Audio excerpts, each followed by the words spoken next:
Inside the Birds is back. What's going on, everybody? It's Geoff, Mosher, and Adam Caplan here for an Inside the Birds, and it's been a couple of days. We've had since we've had our last Inside the Birds. A lot's happened. The Eagles had a bunch of practices over the weekend, and this is a big week for the Eagles as well, as the joint practices with the Cleveland Browns are up on the schedule. Those are always fun.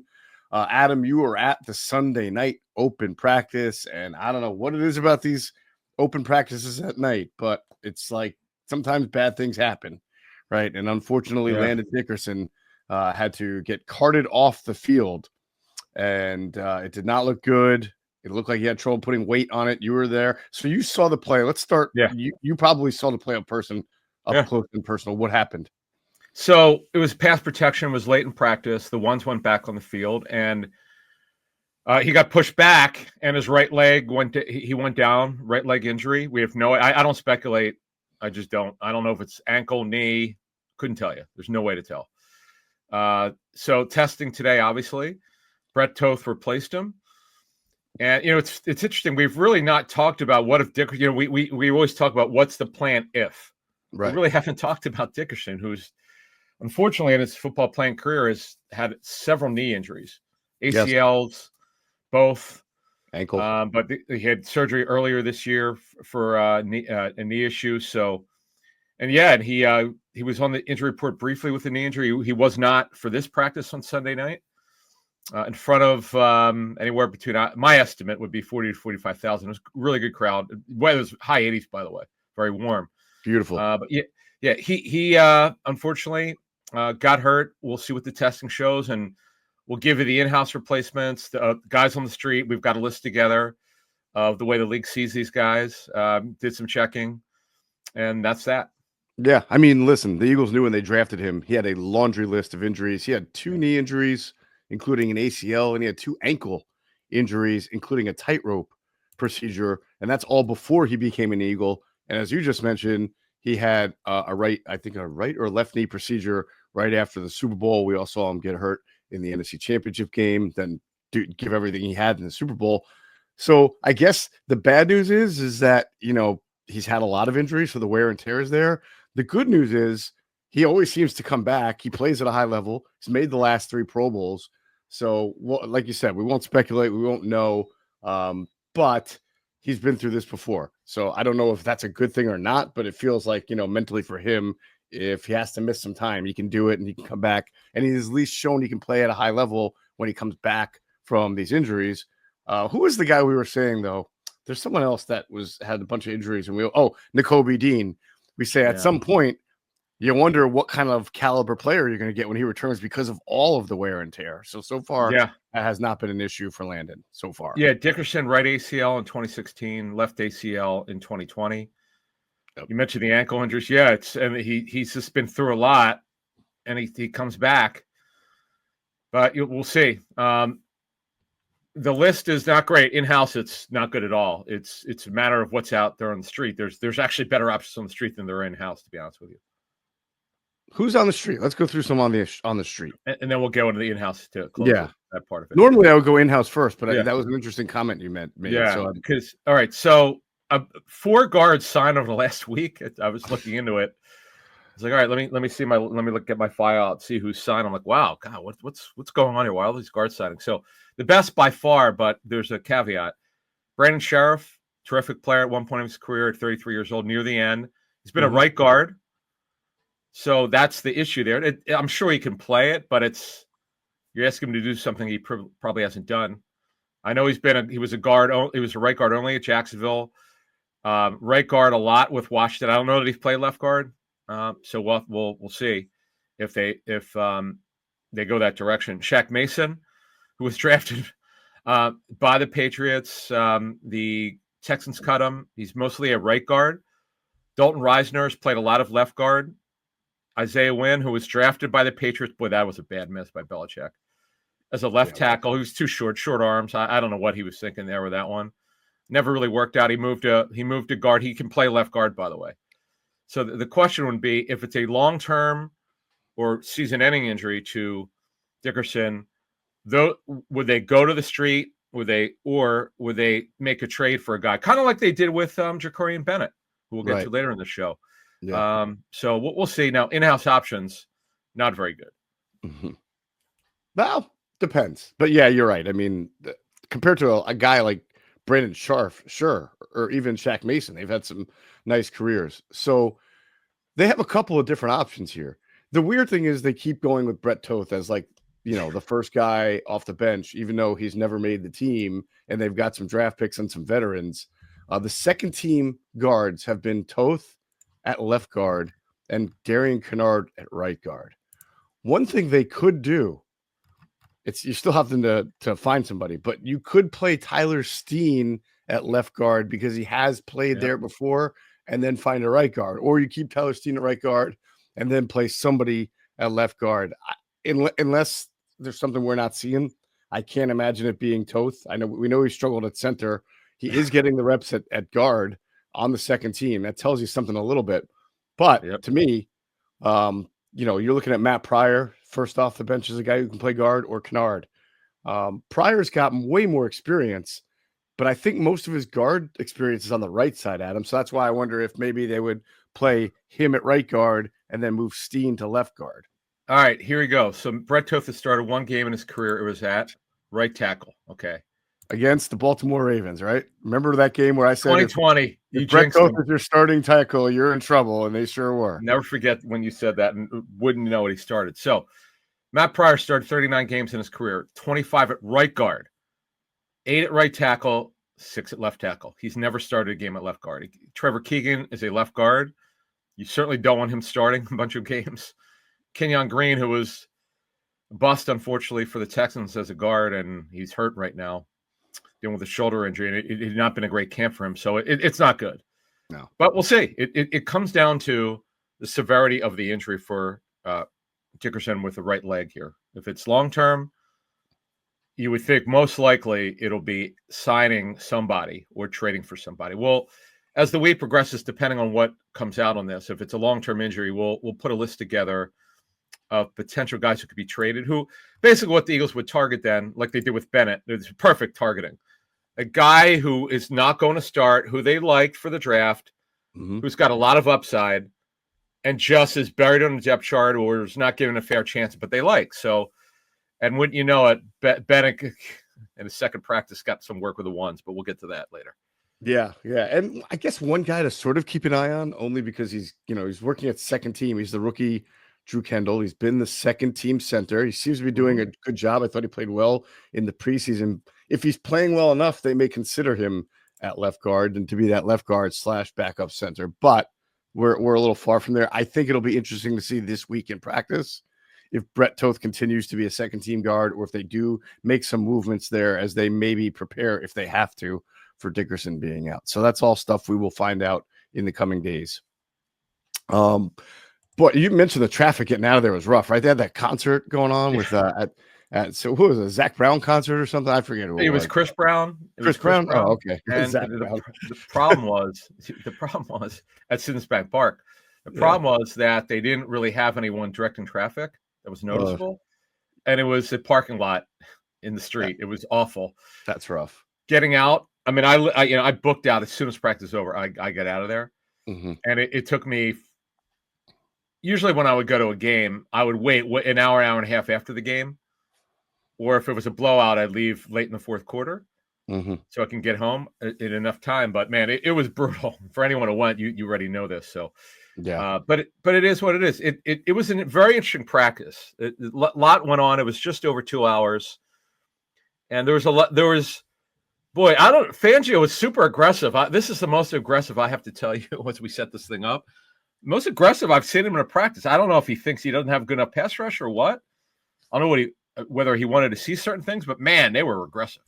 Well, he did mention in his press conference that it was a little bit about time for the pass rushers, the edge ones, to start really showing up. He seemed to absolve. If you read the quotes, he seemed to absolve the starters, Hunt and NolanSmith. He seemed to be funneling his quotes more on the edge guys, because I think he even mentioned Ojulari, and he said Uche, who's had a pretty good camp. He he almost seems like he said he's flashing, and he said something about needing to be more consistent. I think the dropping back. I remember last week he had an issue dropping into coverage, and then JalenHurts easily hit Devontae Smith down the side for a long game, just taking advantage of that mismatch. So that's probably what he's referring to. The back. He said they have to understand our system. So obviously we know Vic runs a different kind of system, Adam, and it doesn't, you don't just come in and learn it overnight, and that's why I think we'll talk about Bennett. It's not just so easy to get him involved because with all the match, carry, deliver concepts, you really have to know the playbook here. Yeah, that's the thing is not every zone system's the same. Real quick on the injuries, Elijah Cooks was watching practice with a shoulder injury. Yeah, that's too We bad. mentioned Kenyon Green with his shoulder. Byron Young continues to miss a lot of practice with a groin injury.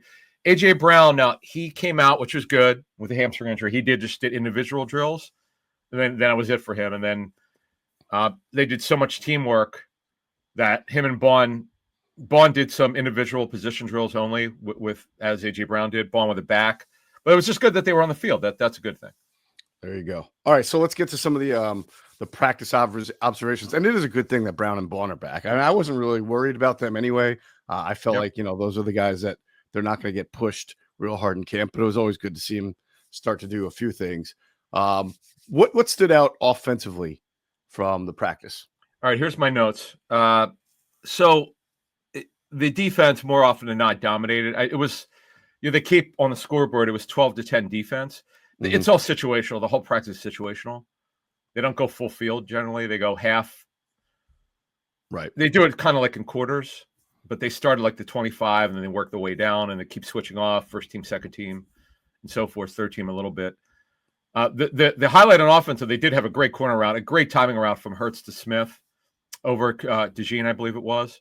Right corner. Just a great, he threw it. It wasn't what you call anticipation, it was definitely timing route because Smith was in the middle of his route and he had to go get it. It was a great throw. Great timing throw. Beautiful touch on it.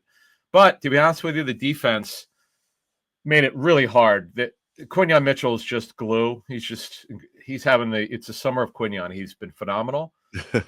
He really has. And then it was interesting. I was looking, it's because these damn numbers, the players are allowed to wear whatever number pretty much they want. So he's wearing 49, I think. Mm-hmm. Bennett, I'm like, because I was looking for him, like, I keep forgetting. He'll be in the 20s. No, he's 49. I'm like, why is he wearing a long snapper number?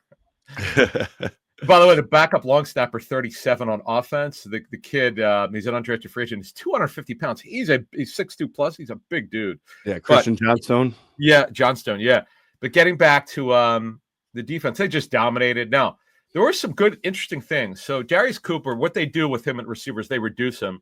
He's not a true outside receiver. They move him in. He's outside, but they, like the Rams do, they move the receivers in so he can get open. Yep. And then he returned some kicks. Yeah, I was like, wow, what 41's returning kicks? He was at they had a special teams drill where he went one-on-one downfield on coverage. Man, Taylor Morin's getting a lot of second team slot, which is interesting. Some punt return. He gets open in a short area, man. He does. He's got decent size. Like he looks bigger than maybe his listed size, which is a scouting term. He looks good. He does look good. Second team slot. Now that meant, like you mentioned, I like I always say after the first preseason game is when you start to see a little bit of movement, right? Little depth chart movement, up, down. And obviously Cooper, who had even last week, I wrote it in my notebook, he took at least one, maybe two first team reps. Yeah. Now he's working more with the first team and doing some special teams. So you know that they're starting to, the wheels are going in the head here of the coaching staff that maybe this guy can play and push for the 53. Yeah, no doubt. And Smith also gets a lot of them too. Terrace Marshall is very active in this, and he's back from his injury. Yeah, he needs to be, Yeah, with his knee injury. He's back big time. He got targeted a lot. Not a short to intermediate area sideline routes. I'm just looking at my notes here. Dotson had a great sideline catch from Hurts. Dotson talked about it in his press conference. Him and Hurts, they train together, so they work together. So they're in the offseason, so they're getting their timing down. The first team offense, by the way, offensive line gave some pressure, and that's before Dickerson left, right? Yes. Oh yeah. So that's why the offense was just didn't dominate. Running back wise, Shipley looked explosive. He had some nice runs.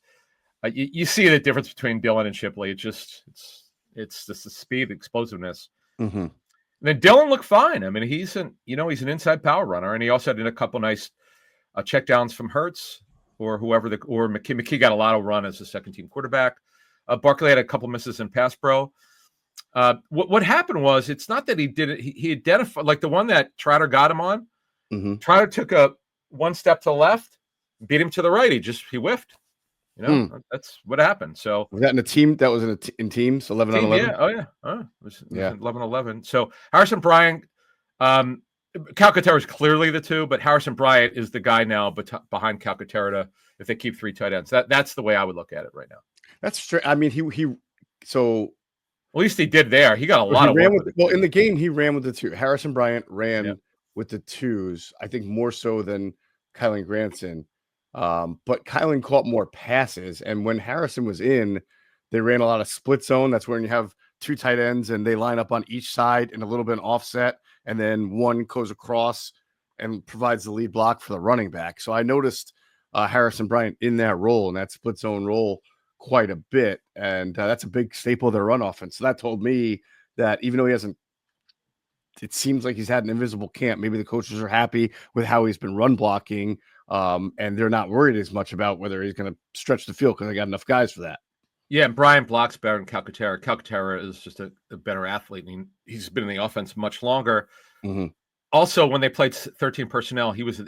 I saw him in there. Just look at my notes. He was in there. They might run some 13, which is 3 tight ends. Yeah. However, the one thing that contradicts what I thought about seeing on the play is that I believe on the opening kickoff coverage that Granson was part of the first team there, but not Bryant. I'll have to go back and check the numbers I wrote down, but I'm pretty sure Granson, and that's usually very telltale. If you're on first team kickoff returner coverage, then usually you're on an important player on the 53. So we'll have to just keep monitoring that with the Browns game and everything.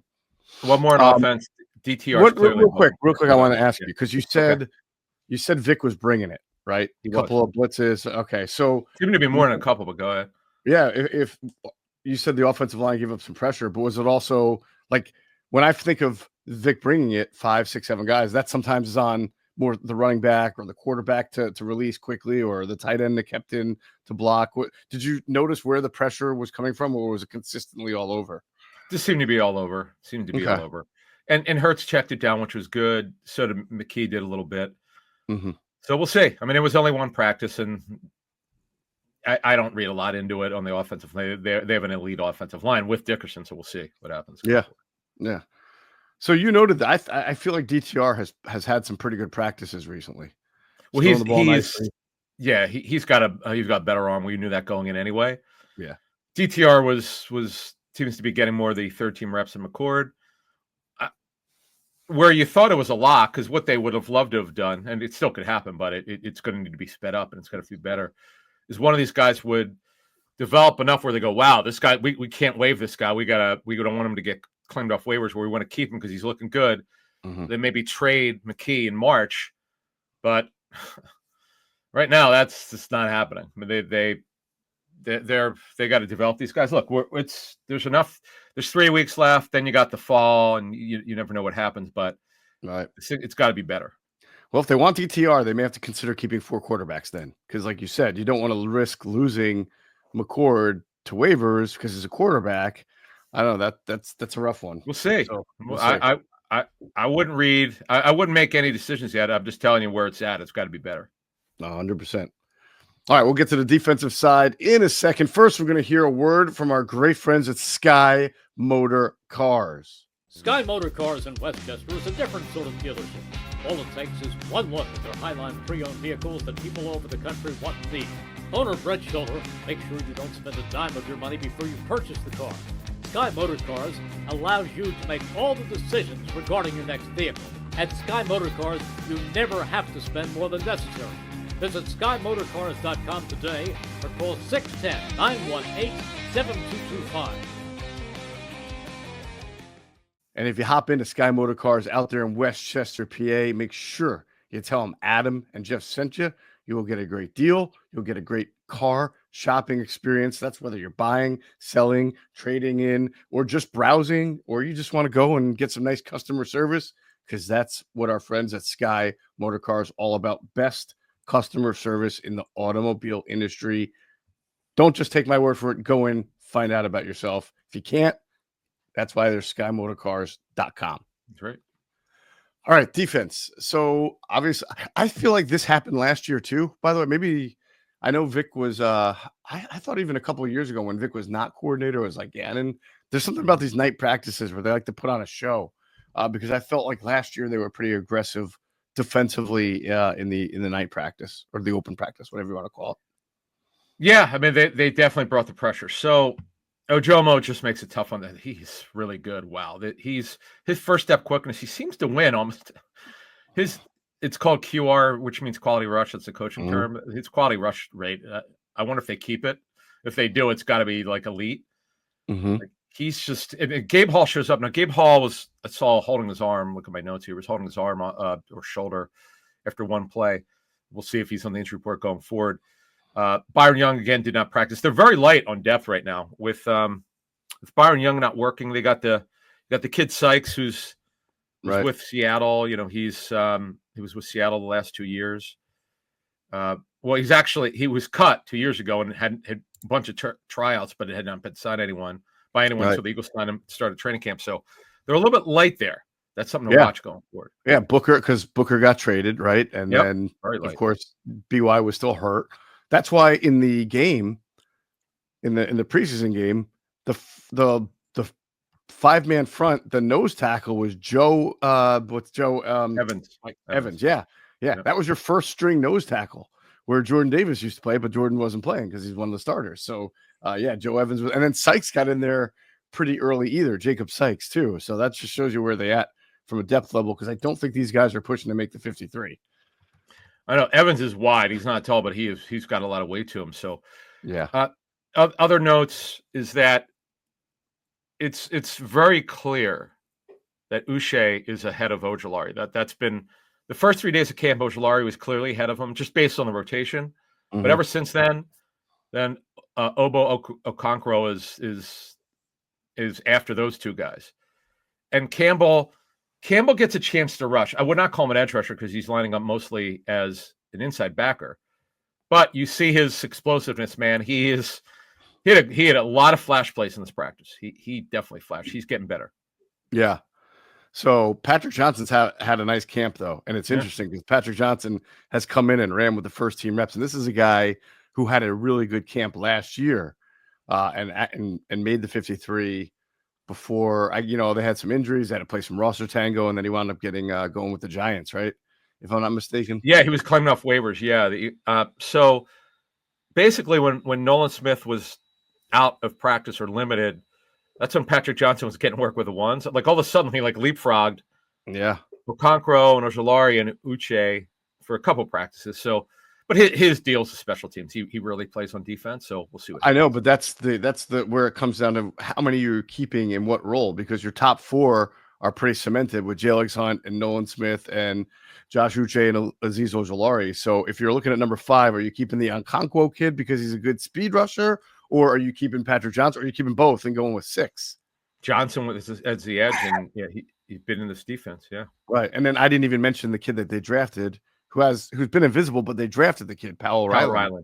Yeah. So it's going to be an interesting numbers game at that position. I agree. Yeah, totally. All right. What'd you notice from the inside linebacker crew? Yeah, and just that Campbell made some flash plays. He's getting better. What he is he's very physical. It's not just in his practices at NovaCare. It was like last night. You're like, wow, he's really bringing it. And you never know what's in his head. Was it because the media didn't get any access to him after practice? But did he bring it more because of the crowd? Who knows? Espadaro was egging him on, man. Defense, it was pretty funny. Like maybe they were telling him to, hey, make it like a game and get the crowd up, which makes sense. Why not do that? So sure, WWE event. Yeah, it was good. No, they got loud. They got loud when they needed to. So again, Bond didn't work in team. So it was Trotter, Campbell, then Mondin, and Dallas Gantz got good length to him, number 57 from Toledo. Yeah. I think those guys need to have a really good 2 days of practice against the. Is it 2 practices against the Browns? It is, right? Yes, Wednesday and Thursday. Yep. Yeah, they need to have good practices. They didn't stand out in a positive way in the game. So the pads came out. It was their time, and against the Bengals, and I thought they missed a few tackles, and overall didn't play as physical as I've seen them play in camp. So I think it'll be best for them to have a nice little bounce back. To me, the preseason game, sure, but the practices, the joint practices are more intense. They're more physical. They're more structured as well. So you get to see them in all sorts of positions, whether it's red zone, third down, situational. That's where those guys I'd like to see perform a little better than they did against the Bengals. So the Wednesday practice will be the most important because it's very late, days before the game.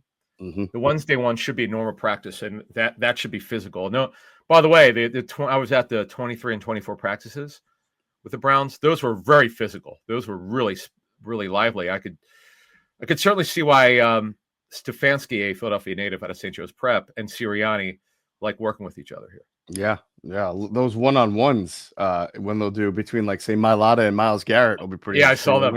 Or Lane and Myles Garrett will be nice. They were something else, man. It's so funny you mentioned that because I remember, like, wow, because Garrett is so long and explosive.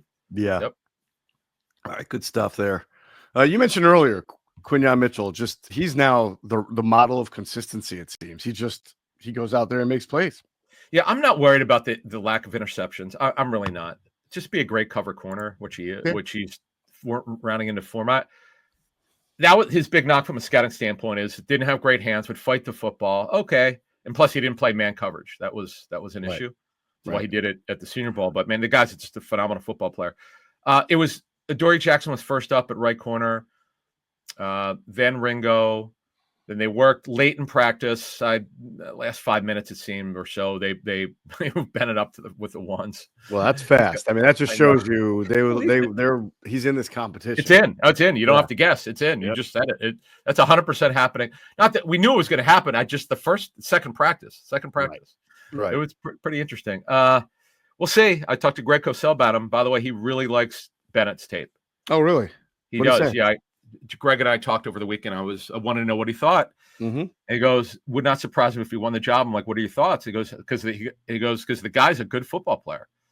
He knew about the timing was very good. He knew about the combine, but just by the tape, he goes, oh, this guy could play. He's fast. He's strong.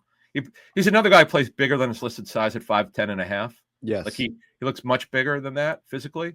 Right. So we'll see. Mac McWilliams still the second team nickel.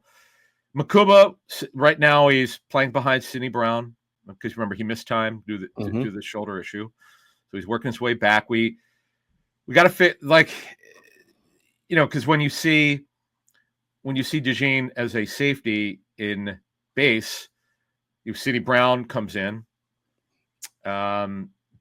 Sidney Brown will come in and nickel as the safety and Coops in nickel. So. But they got to figure out who's going to play the majority of the safety position next to Blankenship. Yeah, that's the thing. They're going to have over the next 3 weeks. It's either Brown or Makuba. If they're not happy with that, that's where another player comes in. We'll see what happens. Yep. I know the reporters were trying to get something out of Vic, just on who's sort of stepping up there, and Vic played it a little bit more closer to the vest than ordinary. He said everybody's doing well. He did say he thought Sidney Brown has been learning the system a lot better this year than last year. Yeah. And I believe you mentioned he just has to start to see things a little quicker. He said, we just got to polish them up and see things a little better, a little quicker, which is a natural progression for young players. And then mentioned that last year was not a very good developmental time for him because he was hurt. So I thought that was actually positive from Vic to say that he's there. He's getting there. He's just got to see things a little quicker. The question would be off what you just said is, does he get there? Because if he doesn't, it's the one. Had Makuba never had that shoulder issue, let's say he's number 24, by the way, because I was watching him Sunday night, because he could play nickel. Because if something crazy happened where Vic said, you know what, I've had it. Let's put Coop at safety with Blankenship, and we're going to go with that full time. Then Makuba could be the nickel because he did it at Clemson. So it's not like they don't have an option. Yep. Wouldn't be the worst decision. I'm not ruling anything out here internally because it's the guy that Vic doesn't care. He's going to do what he thinks is best. Right. You know, I'm not saying it's funny because I know he said this early on in his tenure here with the Eagles. He said it last year about he wasn't taking a shot at Howie. He was taking a shot. It might have been at John Elway or the front office.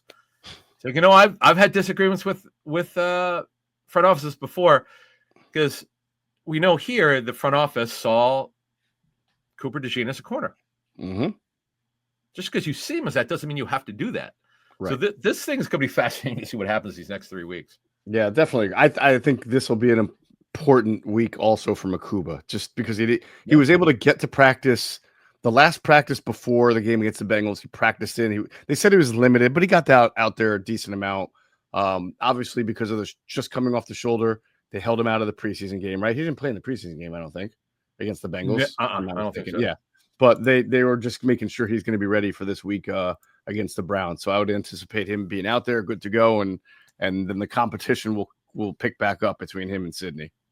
Yeah, and see that they just want this to happen. Oh no, Makuba didn't play. In fact, we got the snap counts. I forgot to.